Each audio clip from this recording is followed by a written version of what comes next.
Добър вечер, Ангел Иванов, вашият преводач, консултант и посредник е отново на линия. Предполагам, че повечето от вас гледахте интервюто ми с пастор Илия Панов. Ако не сте го гледали, препоръчвам да го гледате. Той го публикува в своята YouTube страница, както и в своята Facebook страница. Аз, разбира се, го споделих, харесах и го публикувах също в моята YouTube страница и Facebook страница.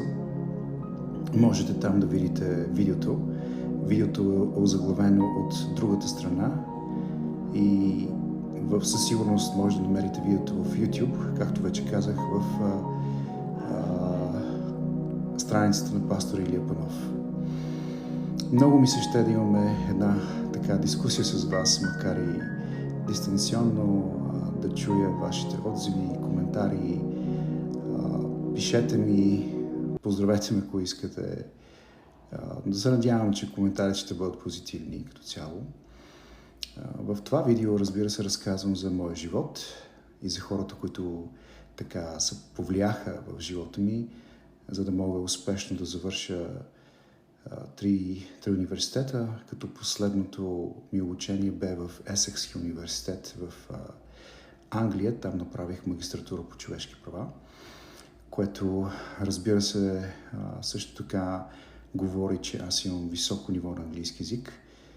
За вас това е голям плюс, защото това от една страна гарантирам успеха на работата ми и вашия успех, защото все пак хората, които ме наемат, вече видяха, че аз не съм от хората, които си играят с човешки живот, човешките съдби и човешките проблеми. Старая се по най-добрият начин да помогам. Влизам в ситуацията на хората и когато виждам всъщност, че не мога да помагам, аз съм директен и казвам, не смятам, че примерно човека може да кандидатства за дадената услуга, защото не отговаря на необходимите условия.